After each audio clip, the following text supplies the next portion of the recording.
अब अगली जो तस्वीर हम आपको दिखाने वाले हैं, यानी अगली जिस खबर का विश्लेषण हम करने वाले हैं, वो दरअसल राजनीतिक गड्ढों से भी जुड़ता है और उस गड्ढों की हकीकत को दिखाकर एक आम आदमी को कितनी तकलीफ पहुंचाता है उसका एहसास आपको कराएगा। क्योंकि डीएनए में जो अगली स्टोरी हम आपको बताने जा रहे हैं, उसे देखकर आपको दुख के साथ साथ गुस्सा और चिंता भी होगी। ये खबर देश के हर उस नागरिक से जुड़ी है जो हर रोज अपने घर से इस उम्मीद में निकलता है कि वो मेहनत करके अपनी जिंदगी की मुश्किलों को कम करेंगे, लेकिन अपनी मंजिल तक पहुंचने के लिए जिस रास्ते से वो गुजरते हैं वही रास्ता उनके मौत की वजह बन जाए तो इसके लिए आप किसको दोषी ठहराएंगे? मुंबई, जहां से सबसे ज़्यादा टैक्स कलेक्शन होने का रिकॉर्ड भी बताया, और हम देखते भी हैं कि सबसे ज़्यादा टैक्स कलेक्शन वहीं से होता है और जो देश में तरक्की का प्रतीक भी है, और उस शहर में पति पत्नी की सड़क पर गड्ढों की वजह से मौत हो गई। ये घटना ऐसी है जो इस देश के उस सिस्टम पर सवाल खड़े करता है जो ये मान चुका है कि गड्ढे इस देश की सड़कों की सच्चाई है और आपको इसके साथ ही एडजस्ट करना होगा। मुंबई में रहने वाले नासिर शाह, जिनकी उम्र केवल 39 साल थी, और उनकी पत्नी छाया खुल्लारे, जिनकी उम्र 38 साल थी, उनकी सड़क हादसे में मौत हो गई। पति पत्नी रोज की तरह काम करने के लिए घर से निकले। जब वो मुंबई के अंधेरी से नायगांव की ओर जा रहे थे, उसी दौरान वेस्टर्न एक्सप्रेस हाईवे के गड्ढों की वजह से उनका संतुलन बिगड़ा और वे सड़क पर गिर गए। इस दौरान पीछे से आ रहे एक डंपर ने उनको ठोकर मार दी। इससे दोनों की सड़क पर ही मौत हो गई। जब यह हादसा हुआ तो पति पत्नी ने हेलमेट भी पहन रखा था, इसके बावजूद उनकी जान नहीं बच पाई। पुलिस ने डंपर के ड्राइवर को गिरफ्तार कर लिया है और इस मामले की जांच भी शुरू कर दी है। नासिर और छाया की 7 साल पहले शादी हुई थी और हादसे के 2 दिन पहले इस दंपति ने अपने बेटे का जन्मदिन भी मनाया था, और अब इस परिवार में सिर्फ 2 लोग हैं। एक नसीर का 6 साल का बेटा और दूसरा उसकी 72 वर्ष की बीमार माँ। 6 साल का वो मासूम बच्चा अपने माता पिता के बिना कैसे जिंदगी गुजारेगा, ये सवाल शायद उस बच्चे के लिए बहुत बड़ा होगा। पुलिस और प्रशासन इसे एक सड़क हादसे के तौर पर मानेगी, लेकिन क्या ये हत्या नहीं है? ये सवाल आज मेरे साथ, हो सकता है आपको भी पूछना चाहिए, क्योंकि ये आपसे भी जुड़ा मुद्दा है। नसीर शाह क्या अब तक सरकार को टैक्स इसलिए देते थे कि सड़क पर गड्ढे की वजह से उनका एक्सीडेंट हो और उनकी मौत हो जाए? आखिर इस मौत का जिम्मेदार कौन है? हर बार ऐसे हादसे केवल आंकड़े बनकर रह जाते हैं। जिस जगह पर यह हादसा हुआ है वहां सड़क पर एक कतार से कई गड्ढे बने हैं, जबकि वेस्टर्न एक्सप्रेस हाईवे मुंबई के सबसे व्यस्त सड़कों में से एक है और इस एक्सप्रेसवे को मुंबई की लाइफलाइन तक कहा जाता है। इसके बावजूद किसी को कोई फर्क नहीं पड़ता, क्योंकि मुंबई तो हर साल बारिश में डूबती है। हर साल ऐसे हजारों गड्ढे बनते हैं और ऐसे ही दुर्घटनाओं की खबरें आती रहती है।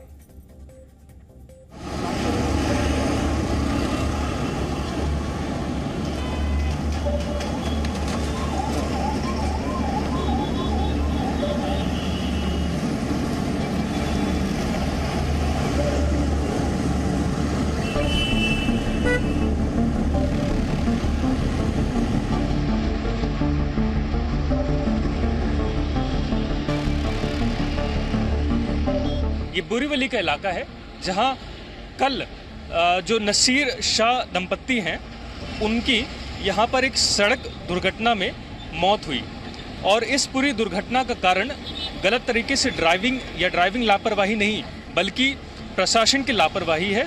और ऐसा हम इसलिए कह रहे हैं क्योंकि सड़कों पर जो गड्ढे हैं वो अपने आप में आपके सामने एक सबूत पेश कर रहे हैं। ये एक वेस्टर्न एक्सप्रेस हाईवे है जो कि शहर को एक छोर से दूसरी छोर कनेक्ट करता है, और अक्सर लोग हाईवे का सहारा इसलिए लेते हैं ताकि उनकी ज़िंदगी आसान हो सके, उन्हें रफ्तार मिल सके। लेकिन इस रफ्तार को जो गति है उसको थाम कौन रहा है, वो ये तस्वीरें आप देख पाएंगे कि ये हाईवे पर किस प्रकार एक के पीछे एक कई सारे जो गड्ढे हैं उनकी कतार आपको नज़र आ रही है। अब इस पूरे हादसे में 2 लोगों की नहीं बल्कि एक परिवार की जान गई है, क्योंकि शाह दंपत्ति के पीछे एक 6 साल का बच्चा है जो अब बिना माँ बाप के है। कभी कभी रोड पे पानी रहेगा तो खड्डा मालूम नहीं पड़ता है, कितना डीप खड्डा, हम खुद गिरे हुए, एक्सीडेंट हो सकता है। अगर सोचो फैमिली है तो स्कूटर गिर जाएगा, मर जाएगा आदमी। This is very dangerous. खड्डा रोड पे या तो सीमेंट से भरो या कुछ सॉलिड ऐसा कॉन्क्रीट करो ताकि वो खड्डा नहीं होना चाहिए, और बीच में मालूम ही नहीं पड़ता ऐसा खड्डा है। 2-3 बार हो गया, गाड़ी भी देखो पूरा टूट गया, ये सब हिल रहा है, देखो ना। मैं 1-2 बार हो गया सर, बच गया सर। गवर्नमेंट को डबल हेलमेट का ध्यान है, फोन पे बात करते हुए प्रॉब्लम होती है, लेकिन गवर्नमेंट ये नहीं देखती है कि रोड इतने खराब है, उसकी वजह से लोगों का एक्सीडेंट हो रहा है। एटलीस्ट उसके ऊपर फोकस करना चाहिए। जाने में काफ़ी तकलीफ होती है, लाइक बहुत ही संभाल के हमको जाना पड़ता है। ज़्यादा स्पीड में भी गाड़ी नहीं लेके जा सकती क्योंकि इतने सारे गड्ढे, अगर जरा भी बैलेंस गया तो एक लाइफ का रिस्क है। घर पे फैमिली वेट कर रही है।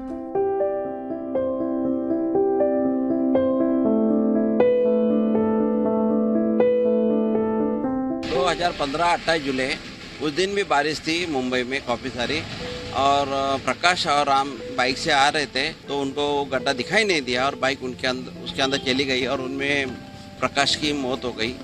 तो अगर गड्ढा नहीं रहता तो आज मेरा बेटा मेरे पास होता। तो यही सोचकर मैंने ऐसा निर्णय लिया, क्यों ना हम गड्ढे पहले भरे कि आने वाले मतलब किसी के साथ ऐसा हादसा ना हो।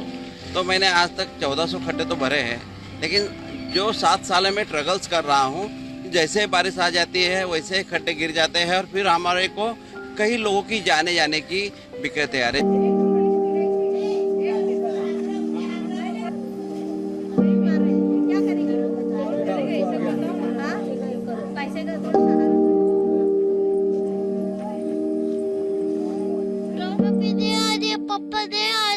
सरकार से मैं यही बोलना चाहती हूँ, मेरा बेटा बहू तो चला गया और मेरा आदमी भी नहीं है, कमाने वाला मेरा बच्चा चला गया, ये बच्चे का क्या होएगा। मेरे को सरकार से इसकी मदद चाहिए। मदद क्या करेगी गवर्नमेंट? कुछ कर सकती है? ये बच्चे के लिए चाहिए मुझे। अभी ये स्कूल 5 साल का बच्चा है, स्कूल जाता है, उसके स्कूल का खर्चा, ट्यूशन का खर्चा कौन उठाएगा? गवर्नमेंट उठाएगी। गवर्नमेंट को क्या मेरा रोना, मेरा ये बच्चे का तरस आएगा क्या? नहीं आएगा। ऐसे हमारे जैसे कितने लोग तड़प तड़प के रह गए। गवर्नमेंट क्या की? कुछ नहीं की। बच्चे के लिए कुछ करो, उसके बच्चा का फ्यूचर क्या होएगा?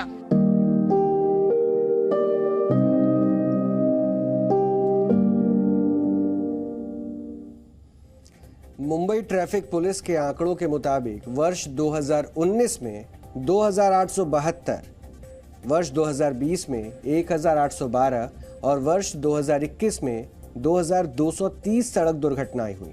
और यहां आपको यह भी जानना चाहिए कि वर्ष 2020 और 2021 में काफी समय तक कोरोना की वजह से ट्रैफिक काफी कम था, इसलिए इस साल के आंकड़े ज्यादा चिंताजनक हैं।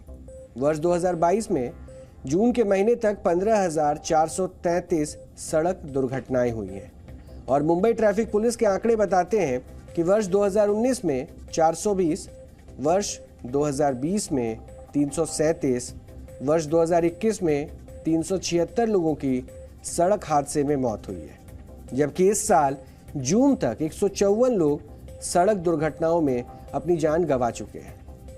आपने देखा होगा कि अक्सर इस तरह के हादसों के बाद जांच शुरू हो जाती है और फिर कुछ समय बाद उसे भुला दिया जाता है, लेकिन आज हम ऐसा नहीं होने देंगे। आज जो इस हादसे के जिम्मेदार हैं या जिनकी जिम्मेदारी बनती है, हम उनके बारे में आपको बताएंगे। जहां यह हादसा हुआ वहां का नोडल अधिकारी और इंजीनियर इसके लिए जिम्मेदार है। फिर वहां का स्थानीय कॉरपोरेटर भी जिम्मेदार है। कॉरपोरेटर बीएमसी और स्थानीय लोगों के बीच एक ऐसी कड़ी है जो लोगों की समस्याओं को सुलझाने की कोशिश करता है। इसके साथ जिम्मेदारी एमएमआरडीए के वरिष्ठ अधिकारियों की है और उसके बाद बीएमसी के वरिष्ठ अधिकारियों और बीएमसी कमिश्नर की भी जिम्मेदारी बनती है। हालांकि इससे पहले जब भी ऐसे हादसों पर जिम्मेदारी लेने की बात आई तो बीएमसी और एमएमआरडीए एक दूसरे को दोषी ठहराकर खुद बचने की कोशिश करते रहे। पिछले महीने की बात है जब बॉम्बे हाईकोर्ट ने सड़कों पर गड्ढों की मरम्मत नहीं करने और उसे नहीं भरने पर ठाणे नगर निगम समेत महाराष्ट्र के सारे नगर निगमों को फटकारा था, तो बॉम्बे हाईकोर्ट ने कहा था कि लोग मर रहे हैं और जिम्मेदारी ठाणे नगर निगम की है।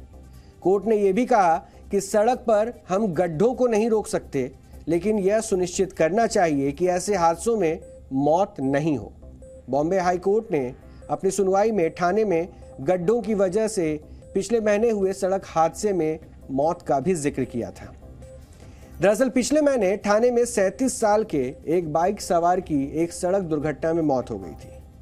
मोनिश इरफान नाम का यह व्यक्ति जिस सड़क से अपने काम पर जा रहा था, उस सड़क पर बारिश के कारण एक बड़ा गड्ढा हो गया था और सड़क पर पानी ज्यादा भर गया था। इसलिए इस व्यक्ति को यह गड्ढा दिखाई नहीं दिया और जब इस गड्ढे में बाइक के जाने से उसका संतुलन बिगड़ा तो वो नीचे गिर गया और इस दौरान पीछे से आ रही एक बस ने मोनिश इरफान को कुचल दिया। देश में हर व्यक्ति की जिंदगी कीमती है और ऐसे में सरकारी लापरवाही की वजह से जान गंवा रहे लोगों के खिलाफ सख्त कार्रवाई होनी चाहिए जो इसके लिए जिम्मेदार है, क्योंकि गड्ढों की वजह हो रही है ये दुर्घटनाएं और लोगों की मौत एक गंभीर विषय है। इसमें एडजस्टमेंट की कहीं कोई गुंजाइश नहीं है, लेकिन यहां पर कोशिश, हमारे सिस्टम की कोशिश यही रहती है कि लोग बस एडजस्ट कर लें। महाराष्ट्र में वर्ष 2014 से 2018 के बीच गड्ढों की वजह से 6,418 दुर्घटनाएं हुई और इन दुर्घटनाओं में 2,157 लोगों की मौत हो गई। यानी कि महाराष्ट्र में गड्ढों की वजह से हो रही दुर्घटनाओं में करीब 34% लोगों ने जान गंवा दी। बीएमसी ने मुंबई के गड्ढों को भरने के लिए www.mybmc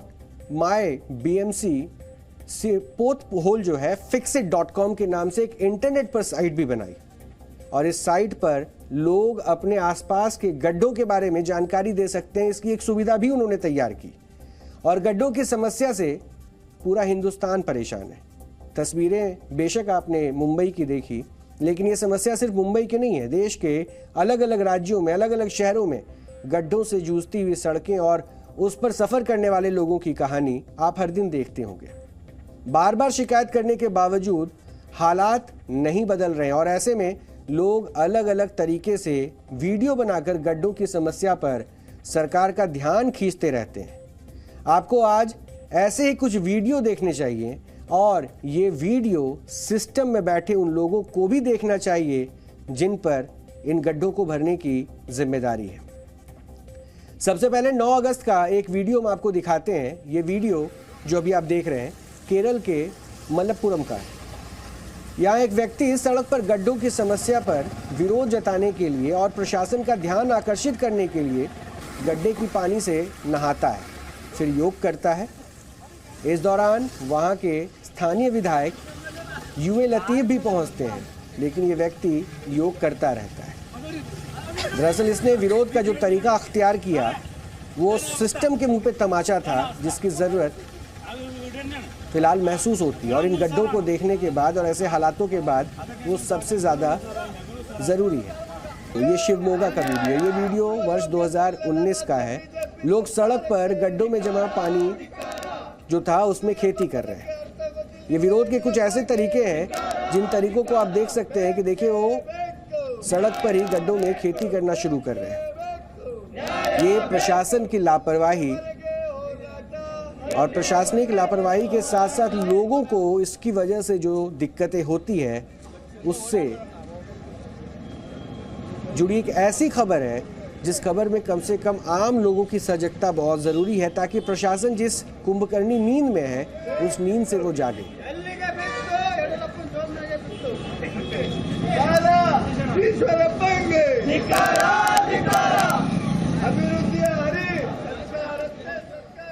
अब आपको विरोध की एक और तस्वीर हम अब दिखाने जा रहे हैं, वो है मंगलुरु की तस्वीर। लोग गड्ढों के साथ सेल्फी ले रहे हैं, साथ ही ये भी लिखा है वाटर हार्वेस्टिंग हो रही है। यानी आप ये देखिए कि पानी का संचय करने की कोशिश हो रही है, ये दिखाते हुए ये विरोध चल रहा है गड्ढों के साथ सेल्फी और गड्ढों पे जमा पानी जो है उसके साथ सेल्फी, ताकि कम से कम इस सेल्फी के ज़रिए ही प्रशासन को ये पता चले कि उनको जिस काम को दुरुस्त करना चाहिए था, जिस सड़क पर आवागमन में सुविधा होनी चाहिए थी, वहाँ आम लोगों को कितनी परेशानी हो रही है और उस पर जब ध्यान ना जाती है तो फिर उसको नाराज़गी को व्यक्त करने का इससे बेहतर और कुछ तरीका नहीं हो सकता। वैसे सड़क पर गड्ढों के खिलाफ लोगों के गुस्से के प्रदर्शन का आखिरी वीडियो काफ़ी दिलचस्प है जो हम आपको दिखाएंगे, क्योंकि वीडियो देखकर आपको लगेगा कि कोई अंतरिक्ष यात्री किसी दूसरे ग्रह पर चल रहा है, लेकिन ये तस्वीर बेंगलुरु की सड़क का है, जहां वर्ष 2019 में ये वीडियो काफी वायरल हुआ था। स्पेस सूट में ये नागरिक दरअसल बेंगलुरु की सड़कों पर रात में चल रहा है और ये बताने की कोशिश कर रहा है कि सड़कों की हालत कितनी जर्जर है। और ये वीडियो काफ़ी वायरल हुआ था। और ये वो तरीके हैं जिसके ज़रिए जब प्रशासन के पास आप लाख मिन्नतें करें, उनको लाख उनकी जिम्मेदारियों का एहसास कराएं, और जब उन्हें ये पता नहीं चलता है, उनको ऐसा लगता है कि शायद ऐसी तस्वीरों को वो नज़रअंदाज कर सकते हैं, तो ये अपने अनोखे प्रदर्शन से, अनोखे तरीके से उनकी आँख खोलने के लिए, उनके कानों तक आवाज़ पहुँचाने के लिए ऐसे तरीक़ों को इस्तेमाल किया जाता है। लेकिन आज गड्ढे से जिस विश्लेषण की हमने शुरुआत की थी, ये विरोध के तरीके आपने ज़रूर देख लिए, लेकिन जिस गड्ढे के विश्लेषण से हमने शुरुआत की थी, उस विश्लेषण में दरअसल दर्द है, उस विश्लेषण में तकलीफ है, उस विश्लेषण में सिस्टम की नाकामी है, उस विश्लेषण में सिस्टम से जुड़े कई सवाल हैं, उस विश्लेषण में सिस्टम जिस ईमानदारी से काम करना चाहिए और ना करके जिस पूरे प्रोसेस को, जिस जरिया को, जिस तकनीक का इस्तेमाल करते हुए जहां पर व्यवस्था को सुदृढ़ करना चाहिए था, उसे नज़रअंदाज करने पर कोई परिवार अपनों को किस तरह खो देता है, वो दर्द छिपा है। और उस दर्द के साथ जो सवाल जुड़े हैं, उन सवालों को लेकर आज आपको भी जुड़ना चाहिए। इसलिए ये खबर आपसे जुड़ी है, इसलिए ये खबर गड्ढों से जुड़ी है। हम आप जिन गड्ढों से हर रोज़ परेशान होते हैं और जिन सड़क के गड्ढों को सरकार नज़रअंदाज कर देती है, उन गड्ढों से हर साल हज़ारों दुर्घटनाएं होती हैं। वर्ष 2013 में और उससे लेके 2017 के बीच में हमारे देश में सड़कों के इन गड्ढों की वजह से 14,926 लोगों की मौत हुई थी। और ये आंकड़ा आतंकवादी हमलों में मारे गए लोगों की तुलना में कहीं ज़्यादा है। वर्ष 2018 में आई एनसीआरबी की एक रिपोर्ट बताती है कि देश में दुर्घटनाओं में होने वाली कुल मौतों में से 5% मौत खुले मेन होल या फिर पॉट होल की वजह से होती है। इसके अलावा एक आरटीआई से मिली जानकारी ये भी बताती है कि मुंबई में वर्ष 2013 से 2018 के बीच खुले मेन होल, गटर और समुद्र में डूबने की 639 घटनाएं हुई थी, जिनमें 328 लोगों की मौत हो गई थी। बीएमसी ने पिछले साल ही बताया था कि मुंबई की सड़कों पर 900 से भी ज़्यादा गड्ढे हैं, जबकि दिल्ली में ऐसे गड्ढों की संख्या 1357 है और ये जानकारी दिल्ली के पीडब्ल्यूडी विभाग ने उस वक्त दी थी। वहीं बेंगलुरु में ऐसे गड्ढों की संख्या 9500 है और बेंगलुरु में इन गड्ढों की संख्या इसलिए भी ज़्यादा दिखाई देती है क्योंकि वहाँ लोग ज़्यादा जागरूक दिखे, क्योंकि वो एक मोबाइल ऐप के ज़रिए प्रशासन को इसकी शिकायत करते रहते हैं। वहीं तमिलनाडु की राजधानी चेन्नई में तो 11,000 सड़कें ऐसी हैं जहां कम से कम एक गड्ढा जरूर है, यानी चेन्नई में हर तीसरी सड़क पर गड्ढे हैं और इन गड्ढों की वजह से आए दिन हादसे होते हैं। राज्यसभा में जवाब देते हुए सरकार ने खुद माना है कि हर साल गड्ढों की वजह से हजारों दुर्घटनाएं होती हैं। वर्ष 2014 में गड्ढों की वजह से 11,106 दुर्घटनाएं हुई। वर्ष 2015 में 10,876 दुर्घटनाएं गड्ढों की वजह से हुई और वर्ष 2016 में गड्ढों की वजह से 6,424 दुर्घटनाएं हुई। वहीं वर्ष 2017 में 9,423 दुर्घटनाएं हुई, जबकि वर्ष 2018 में 4,869 और वर्ष 2019 में 4,775 दुर्घटनाएं हुई। जबकि वर्ष 2020 में ऐसी दुर्घटनाओं में कुछ कमी तो आई, लेकिन इसकी भी संख्या 3,564 थी। मतलब साल बदलते गए लेकिन सड़कों पर गड्ढे बनते रहे। गड्ढों की वजह से मौत के आंकड़े चिंताजनक हैं और राज्यसभा में दिए जवाब में सरकार ने बताया इन तमाम गड्ढों को लेकर कि 2014 में गड्ढों की वजह से 3,039 लोगों की मौत हुई। 2015 में 3,416 लोगों ने गड्ढों की वजह से दुर्घटनाओं में अपनी जान गंवा दी, जबकि वर्ष 2016 में गड्ढों की वजह से हुई दुर्घटना में 2,324 लोगों की मौत हो गई और वर्ष 2017 में 3,597 और वर्ष 2018 में 2,015 लोगों की गड्ढों की वजह से दुर्घटनाओं में जान चली गई। ये आंकड़े सरकारी हैं और 31 जुलाई आयकर रिटर्न भरने की आखिरी तारीख थी और अगर आपने 31 जुलाई के बाद आयकर रिटर्न भरा होगा या भरने वाले हैं तो उस पर जुर्माना तय है।